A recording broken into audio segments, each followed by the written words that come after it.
Dosa filled with coconut ആണ്. അപ്പോൾ നമുക്ക് റെസിപ്പിയിലേക്ക് കടക്കാം. അതിനാവശ്യമായ ഇൻഗ്രീഡിയൻസ്: ഒരു ബൗൾ മൈദ,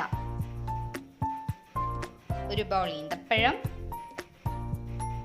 ആവശ്യത്തിന് കാഷ്നട്ട്സ്, ഒരു എഗ്ഗ്, ഒരു ഗ്ലാസ് പഞ്ചസാര, അതിനാവശ്യമായ തേങ്ങ, ഒരു ബൗളാണ് ഞാൻ എടുത്തിരിക്കുന്നത്, 4 ഏലക്ക, ആവശ്യത്തിന് വെള്ളം.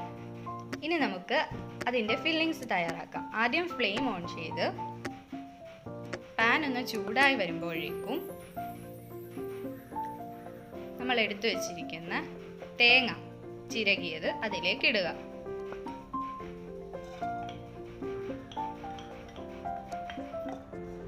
അതൊന്ന് വഴറ്റണം. ചെറു തീയിലാണ് ഇത് ചെയ്യേണ്ടത്. തേങ്ങ ചെറുതായി ഒന്ന് വഴന്നു വരുമ്പോഴേക്കും നമുക്ക് പഞ്ചസാര ഇടണം.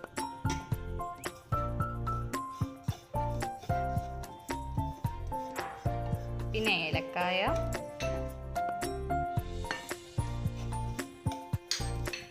ഈന്തപ്പഴം,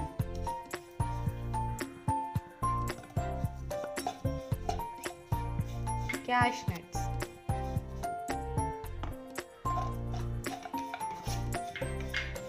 ഇത് നന്നായി ഇളക്കണം. ഫ്ലെയിം കൂട്ടി വെക്കണം.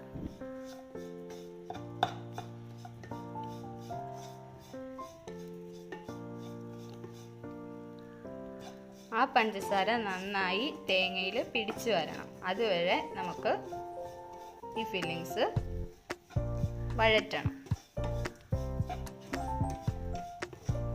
അപ്പോൾ ആ തേങ്ങയും പഞ്ചസാരയും കൂടെ നന്നായി പിടിച്ചിട്ടുണ്ട്. ഇനി നമുക്ക് ഫ്ലെയിം ഓഫ് ആക്കാം. അപ്പോൾ നമ്മുടെ ഫില്ലിങ്സ് ഇവിടെ തയ്യാറായി. ഇനി നമുക്കത് മാറ്റി വെക്കാം. അടുത്തതായി നമുക്ക് തയ്യാറാക്കേണ്ടത് അതിൻ്റെ ബാറ്ററാണ്. ബാറ്റർ തയ്യാറാക്കാൻ ആദ്യം നമ്മൾ എടുത്തു വെച്ച മൈദ അതിലേക്ക് ഇട്ട് കൊടുക്കുക. ഒരു ബൗളിലേക്ക് ഇട്ട് ശേഷം നമ്മൾ എടുത്തു വെച്ച ഒരു എഗ്ഗ് ഇടുക. സോറി, മറന്നു പോയതാണ്. ഒരു നുള്ളു മഞ്ഞപ്പൊടിയും അല്പം ഉപ്പ് കൂടി ഇടണം. അടുത്തതായി വെള്ളം, ആ ബാറ്ററിന് ആവശ്യമായ വെള്ളവും കൂടി ഒഴിച്ച്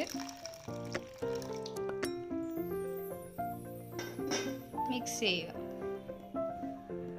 കുറേശ്ശെയായേ വെള്ളം ഒഴിക്കാൻ പാടുള്ളൂ. അപ്പോൾ നമ്മുടെ ബാറ്റർ ഇവിടെ റെഡി ആയിട്ടുണ്ട്. ഇനി നമുക്കത് ചുട്ടെടുക്കാം. ഈ പരുവാവുന്നിടം വരെയാണ്. അടുത്തതായി നമുക്ക് ദോശ ചുട്ടെടുക്കാം.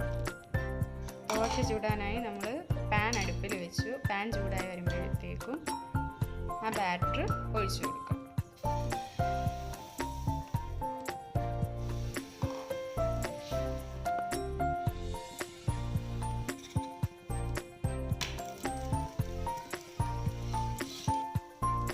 അപ്പോൾ നമ്മുടെ മൈദ ദോശ ഇവിടെ റെഡി ആയിട്ടുണ്ട്. അതുപോലെ ബാക്കിയുള്ളതൂടെ ചുട്ടെടുക്കാം. അടുത്തതായി ഈ ദോശയിലേക്ക് നമുക്ക് ഫില്ലിങ്സ് തയ്യാറാക്കാം.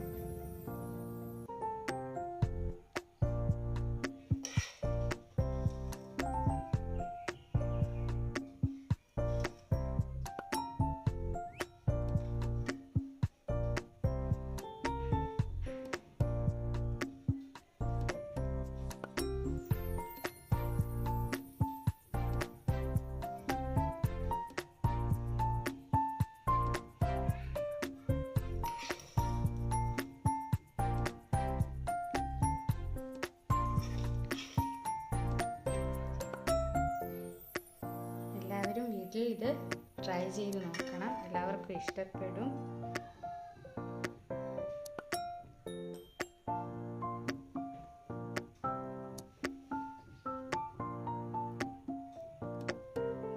ഈ വീഡിയോ ഇഷ്ടമായെങ്കിൽ കമൻറ്റ് ചെയ്യണം.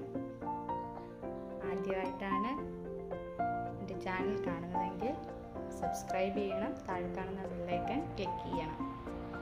അപ്പോൾ നമ്മുടെ മൈദ ദോശ വിത്ത് കോക്കനട്ട് ഫിൽസ് ഇവിടെ റെഡി ആയിട്ടുണ്ട്.